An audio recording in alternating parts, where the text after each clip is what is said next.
인류는 강인한 생존자들입니다. 질병과 전쟁의 참사를 겪으며 고난의 시기를 지나왔습니다. 그리고 이제 새로운 부와 권력을 거머쥐게 됩니다. 미지의 세계를 향해 탐험을 떠나고 하나 된 세계가 되어 다시 일어납니다. 1352년 사하라 사막, 지구상에서 가장 넓은 사막입니다. 미국과 비슷한 면적의 타는 듯한 황야, 이 거대한 불모지에 한 탐험가가 등장했습니다. 21살의 모로코를 떠난 이븐 바투타는 40개국 이상을 여행했지만 사하라 사막은 이번이 처음이었습니다.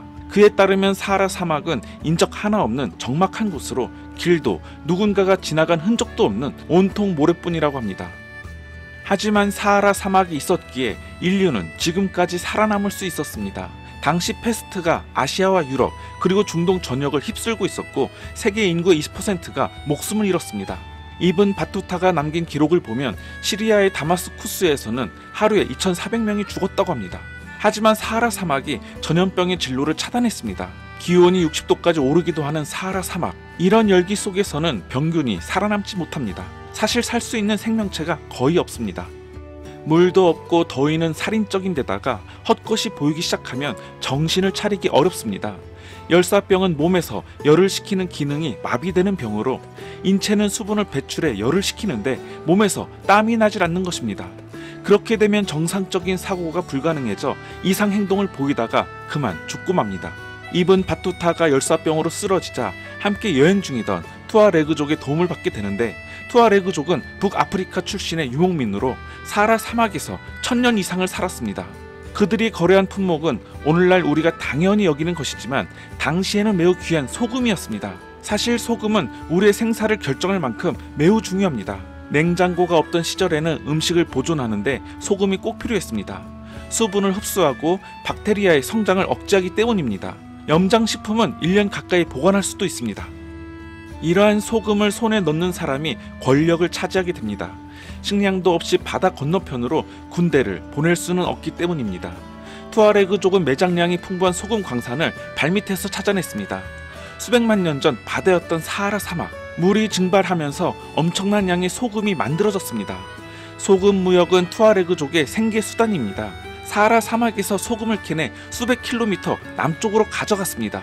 그들이 향한 곳은 말리 제국의 대도시들로 젠네, 가오, 팀북투의 시장이 목적지입니다. 투아레그족은 목숨을 걸고 사하라 사막을 건넜습니다.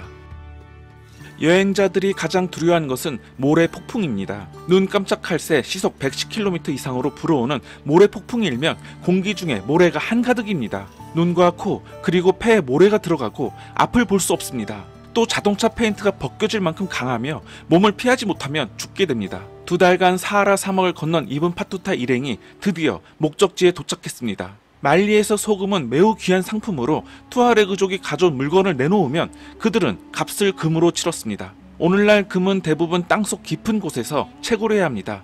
말리에서는 니제르 강의 기바남에서 금이 흘러나왔습니다. 당시에 알려진 금 매장량의 3분의 2가량이 서아프리카에 매장되어 있었습니다. 풍부한 금 덕분에 말리의 통치자들은 세계 최고의 부자가 되었고 도시는 학문의 중심지로 성장하였습니다. 오랜 역사를 자랑하는 팀북투 대학교, 사하라 사막 남부 지역에 최초로 설립된 대학으로 도서관의 장서는 30만 권이 넘었고 당대 이슬람권 최대의 도서관이었습니다. 세계 각지에서 학자들이 몰려와 문헌을 연구했으며 마치 오늘날의 인터넷처럼 엄청난 정보가 그곳에 모여 있었습니다. 이때가 이른바 아프리카의 황금기로 남쪽에는 오늘날 대짐바브웨의 유적으로 알려진 웅장한 도시가 자리 잡고 있었습니다. 전설 속 솔로몬의 왕의 금광터로 알려진 곳으로 에티오피아의 산악지대에는 시바 여왕의 후손이 세웠다고 하는 고대 기독교 제국이 있었습니다. 그리고 동부 해안에 위치한 항구 도시 킬와는 아프리카 무역의 중심지였습니다. 투아레그족은 금을 들고 다시 사하라 사막을 건너 지중해 건너편 유럽으로 향하게 됩니다. 아프리카의 금이 유럽에 들어오면서 서구 세계에서는 여러 시장들이 폭발적으로 발전합니다. 그 결과 누군가는 부자가 되고 누군가는 범죄자가 되었습니다. 118개의 섬을 연결하여 세운 물의 도시 베네치아는 상업의 중심지로 발전하게 됩니다. 중동에서 비단이 들어오고 인도에서는 향신료가 들어왔습니다.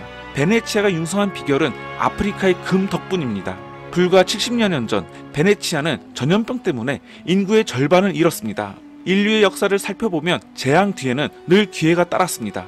베네치아에서는 현대의 은행업과 금융업이 발달했는데 한마디로 자본주의 요람이었던 것입니다. 15, 16세기의 베네치아는 그야말로 최고의 도시였고, 베네치아에 들어온 아프리카의 금은 12세기부터 1차 세계대전 전까지 사용되었던 화폐이자 국제적으로 사용되었던 화폐 두카트 제조로 사용되었습니다. 상인들은 피에트로 베니에르 같은 상인에게 두카트를 맡겼는데 이탈리아에서 현대적인 은행업이 시작된 것입니다. 개인 융자를 받으러 오는 사람들도 있었고 사업 자금을 빌리러 오는 사람들도 있었습니다.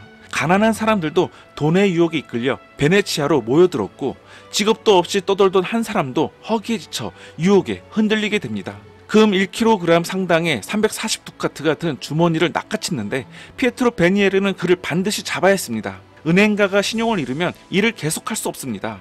어떤 말을 해도 어떤 약속을 해도 의미가 없습니다. 약속을 지키지 못하면 그걸로 끝인 것입니다. 결국 절도범은 교수형을 당했습니다. 베네치아에서 절도범은 가차없이 처형되었고 피에트로 베니에르 같은 자본가의 재력은 르네상스 시대의 원동력이 되었습니다.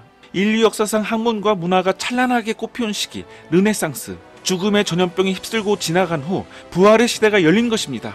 예술과 건축이 융성했으며 궁전과 학교가 웅장하게 들어섰습니다. 은행업이 발달한 곳에서 예술도 발전했습니다.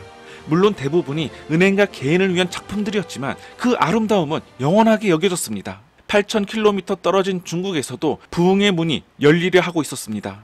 부흥의 열쇠는 새로운 발명품으로 한 세기 반 동안 중국은 몽골 제국의 지배를 받았습니다. 패스트로 수백만 명이 죽으면서 몽골의 통제력도 약화되었습니다. 1356년 난징, 세 사람이 모여 혁명을 꾀하고 있는데 주동자는 주원장입니다. 그는 무척이나 가난한 집에서 태어나 전염병으로 부모를 잃었습니다. 주원장은 소장농 출신으로 평범한 사람이었지만 추진력이 정말 대단했다고 합니다. 주원장과 함께한 이들은 스스로를 홍건적이라고 불렀습니다. 굶주린 소장농들의 반란이었습니다. 그때 반란군 지도자가 나서서 몽골인들을 몰아내겠다고 하니 모두가 불같이 일어난 것입니다. 주원장 곁에는 어린 부인 마씨가 있었고 반란군 장군의 딸인 마씨는 혁명 동지이기도 했습니다. 나머지 한 사람은 초옥이라는 사람으로 뛰어난 기술자이자 무기 전문가입니다. 초옥은 단순한 전사가 아니라 반란군 최고의 전략가였습니다. 몽골 병사들은 백발백중에 뛰어난 궁술 실력을 자랑했는데 이에 초옥은 화약으로 맞섰습니다.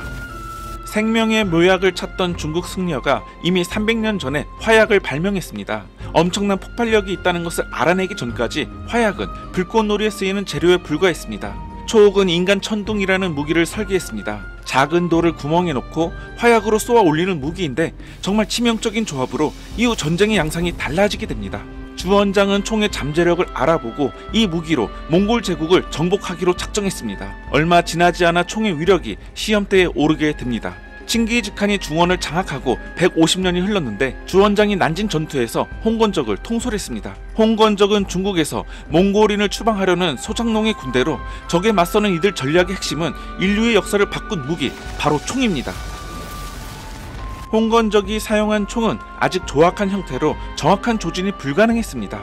그래서 초기에 내놓은 해결책은 질보다 양, 즉 총알을 격렬하게 쏟아붓는 것이었습니다. 총 하나로는 별 의미가 없지만 수백, 수천 개가 모이면 엄청난 위력을 발휘합니다. 총격을 당한 적군은 혼란과 공포에 휩싸였고 전쟁의 판도가 바뀌었습니다. 옛날 기술로 방어려 해도 총 앞에서는 속수무책이었고 홍건적은 총 덕분에 강한 몽골군에 맞서 결국 승리하게 됩니다. 오늘날 전쟁터에서 말은 자취를 감췄지만 화약은 여전히 사용합니다. 이처럼 화약은 전쟁의 양상을 바꾸었고 이후 몽골인들은 12년 동안 중국에 발을 들이지 못하게 됩니다. 난징은 자유를 찾은 중국의 새로운 수도가 되었으며 주원장은 새로운 왕조 명나라를 세우게 됩니다. 명왕조는 300년간 중국을 다스리게 되는데 황제는 광활한 대지 위에 세운 궁궐 자금성에 살았습니다. 자금성이 완성되기까지 100만 명이 동원되었고 14년이라는 세월이 걸렸습니다. 북경에서는 더 엄청난 토목공사가 진행되고 있었는데 세계에서 가장 거대한 성벽으로 중국 최초의 황제 진시황이 시작한 대역사가 명대에 이르러 끝이 났습니다. 그것이 바로 만리장성입니다.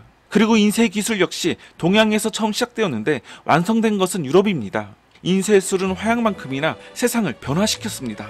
1450년 독일의 요하네스 구텐베르크, 그는 금세공 기술자이자 기업가, 발명가, 출판업자였습니다. 사실 발명사에서 이보다 더 놀라운 발명품은 없을 것입니다. 15세기 유럽에서는 책이 매우 귀해 성직자들과 부자들만 책을 접할 기회가 있었습니다. 당시 책은 손으로 직접 필사해야 해 성경 한 권을 옮겨 적으려면 3년이라는 시간이 필요했습니다.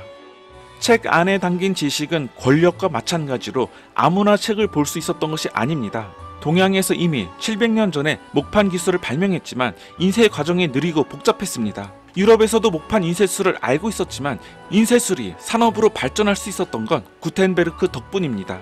구텐베르크는 금속에 글자를 새겼는데 금속 활자는 언제든지 재배열할 수 있기 때문에 모든 단어와 문장을 만들어낼 수 있었습니다. 그리고 포도주를 만드는 압착기를 응용해 인쇄기를 만들었습니다. 이처럼 인쇄기 덕분에 책을 대량 생산하게 되어 정보와 지식의 시대가 시작되게 됩니다. 지난 500년간 인쇄된 모든 문서들은 구텐베르크의 유산이라 해도 과언이 아닙니다. 구텐베르크는 현재 가치로 100만 달러가 넘는 투자금을 받아 본격적인 인쇄 작업을 진행하였습니다. 그는 성경 180부를 인쇄했고 그 후 지금까지 인쇄된 성경은 60억 부에 달합니다. 금속 활자 덕분에 책을 제작하는 속도가 2000배가 빨라져 50년 동안 인쇄된 책이 2000만 부에 이릅니다. 인쇄술의 발달로 책이 보급되어 일반인들도 보다 쉽게 지식을 습득하게 되었습니다. 이는 역사상 전례가 없는 일이었습니다. 인터넷이 처음 세상에 등장했을 때와 비슷하다고 생각하시면 됩니다. 그러던 어느 날 한 권의 책을 읽은 남자가 바다 건너의 세상을 꿈꾸게 되는데 바로 그로 인해 인류의 미래가 바뀝니다. 1476년 포르투갈 연안 해적의 공격을 받아 이탈리아 선원 한 명이 물에 빠졌습니다.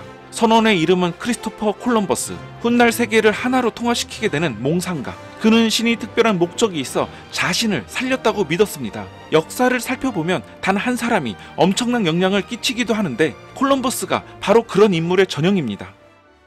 콜럼버스에게는 야망이 있었습니다. 가문이 부흥하기를 간절히 바랐고 귀족이 되고 싶어 했습니다. 모험의 불씨는 한 권의 책, 200년 전에 기록된 책이었지만 인쇄술 덕분에 베스트셀러가 되었습니다. 마르코 폴로의 동방견물록을 읽은 콜럼버스는 마르코 폴로처럼 되고 싶어 했습니다. 그는 계속 서쪽으로 가서 동방에 다다를 비전을 가졌습니다. 마르코 폴로는 육로를 이용했지만 콜럼버스는 바닷길을 택했습니다. 당시는 아메리카 대륙의 존재를 모르던 시절로 지도 제작자들에게는 없는 땅이었습니다. 대신 그들은 유럽과 아시아 사이에 건널 수 없는 망망대해가 있다고 여겼습니다. 하지만 콜럼버스는 우리 생각만큼 이 지구가 크지 않다고 생각해 중국까지 가는 것도 어렵지 않을 것이라 여겼습니다. 그러나 콜럼버스가 서쪽으로 항해하자는 주장에 사람들은 제정신이냐며 펄쩍 뛰었습니다. 콜럼버스는 10년간 자금을 마련하려 했는데 포르투갈이나 베네치아, 제노바 등은 그의 청을 거절했습니다. 당시 유럽에서는 힘의 중심이 바뀌고 있었습니다. 총기가 들어왔기 때문입니다. 총은 더 이상 중국의 전유물이 아니었습니다. 중국인들이 최초로 제대로 된 총을 만들자마자 40년 만에 이 기술이 유럽까지 퍼졌습니다. 역사상 이처럼 빠르게 보급된 발명품은 없었습니다. 1486년 에스파니아의 남부지방 홍건적이 난 이후 130년이 지났습니다. 또 다른 독립 세력의 저항이 시작되었는데 당대 최고의 무기 화승총이 전장에 투입되었습니다. 기술 발전의 효과가 극명하게 드러난 것이 전쟁입니다. 조금이라도 기술적 우위가 있는 쪽이 이점을 얻게 됩니다. 총은 유럽에 들어와서 시행착오를 거치면서 발달했습니다. 유럽인들은 사정거리를 늘리려고 총료를 더욱 길게 만들었고 화약을 많이 넣을수록 총알이 더욱 멀리 날아간다는 것도 알았습니다. 또 오차를 줄여서 총의 정확도를 높이려 했으며 한 사람이 조작할 수 없던 총을 스스로 불을 붙이고 격발하도록 만들었습니다. 그렇게 해서 병사 개개인이 강력한 화력과 높은 정확도, 거기다가 휴대성까지 좋은 무기를 갖게 된 것입니다. 1486년 에스파냐 군대가 이슬람 세력과 대치 중인데 종교전쟁의 최전방인 이곳에서 인류사를 바꾼 사건이 발생하게 됩니다. 780년 동안 에스파냐를 다스렸던 무어인, 이들은 북아프리카에서 온 이슬람 교도였습니다. 무어인은 이슬람 건축 양식으로 도시를 건설했으며 고대 세계 지식을 보존했고 학문을 발전시켰습니다. 에스파냐 군대는 기독교 국가라는 정체성을 회복하기 위해 무어인을 북아프리카로 밀어내고 있었습니다. 이제 에스파냐 남부 끝에 위치한 그라나다 왕국만 점령하면 됩니다. 에스파냐 군대는 이 전쟁에서 화승총을 사용해 승리했고 이를 전환점으로 에스파냐는 주권 회복에 박차를 가합니다. 1492년 마침내 에스파냐의 군주와 왕비가 승종고를 울리며 그라나다에 입성하게 되는데 군중 속에서 한 남자가 기회를 노리고 있었습니다. 이제 유럽의 강국으로 떠오른 에스파냐는 크리스토퍼 콜럼버스에게 중요한 후원국이 됩니다. 에스파냐 군주에게 경제적 지원을 받은 콜럼버스는 에스파냐 국기를 달고 항해를 시작했습니다. 물론 동양과 서양의 만남은 질병과 죽음의 원인이 되기도 했습니다. 하지만 인류는 거기서 새로운 시대로 한 발 더 나아갔습니다. 금의 가치를 활용하고 화약을 만들었으며 인쇄기를 발명했습니다. 역사의 주역은 새로운 사상과 모험 정신을 가진 사람들입니다. 그들은 모두가 위험하다고 하는 일을 기회로 생각했으며 이렇게 새로운 시대가 밝아오고 있었습니다. 분열된 세상이 하나가 되는 시대, 탐험의 시대가 시작됩니다.